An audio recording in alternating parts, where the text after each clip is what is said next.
Good morning, Lake Providence Church family. This is Dr. Linda Plummer Ward with another health ministry update just for you. On Friday, June 19th, the Tennessee Health Department reported its largest increase in cases since the COVID-19 pandemic began. We continue to have over 100 positive tests per day. Hospital bed capacity is satisfactory at this time. The number of COVID-19 positive cases is highest where? In southeast Nashville. This is important because the chance of exposure is much greater in this area. If you have symptoms for COVID-19, which include fever, cough, congestion, chest pain, or shortness of breath, or the expanded list, which includes sore throat, new loss of taste or smell, body aches, headaches, nausea, vomiting, or diarrhea, you should be tested.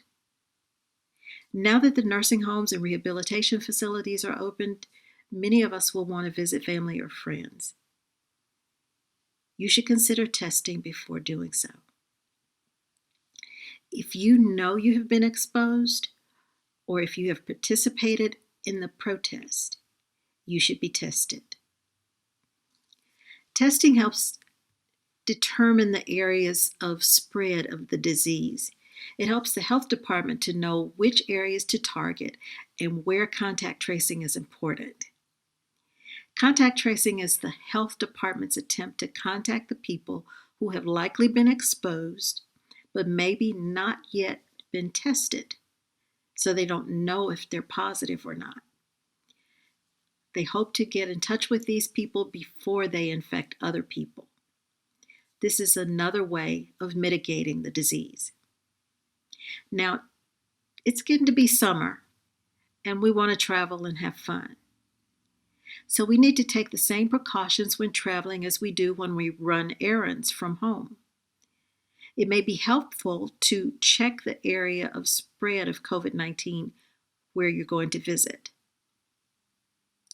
If you're going to see someone age 65 or older or who are considered high risk due to health reasons, you need to be extra careful with them. The virus is still believed to be spread by people with no symptoms. Thursday's update from the mayor included the following.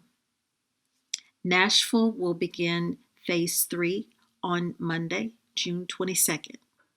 That means that parks, schools, day camps, and family overnight camps will be open. Dine-in restaurants will be open at 3/4 capacity, retail stores and commercial businesses at 3/4 capacity, exercise, hair, and nail salons at 1/2 capacity, and bars at 1/2 capacity. Employees and clients must be screened, masks worn, and social distancing practiced. Stay at home as much as possible. People over 65 who are at greater risk should remain home unless absolutely necessary. We are still encouraged to work home if possible. Continue to practice social distancing. Keep personal gatherings to 25 people or less. Wear cloth face coverings or masks when leaving home. Wash hands often for 20 seconds with soap and water.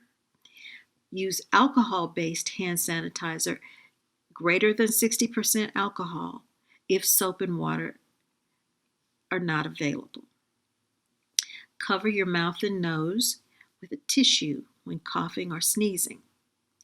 Toss the tissue immediately and then wash your hands. You know, we've talked so much about all the bad things that have to do with COVID-19. I think there may be some hidden blessings as well. I'm sure you could name a few. Here's some to consider. The main thing is time. We have time for respite, time for reflection, and just a chance to slow down. We have more time to spend in the Word, in prayer, and in meditation. Time to appreciate God's goodness and His mercy. Time to be thankful and to appreciate life and blessings. time to appreciate nature and the world around us and our responsibility to take care of it. Time to focus on what's really important. Time to learn new technological skills like Zoom and webinars and teleconferences and more.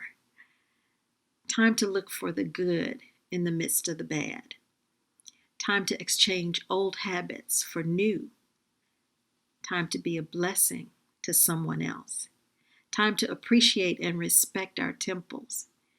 And time to present the church in us to the world. Finally, we have time to be safe, time to be healthy, and time to stay prayed up. I hope you have a wonderful week. Thank you for listening.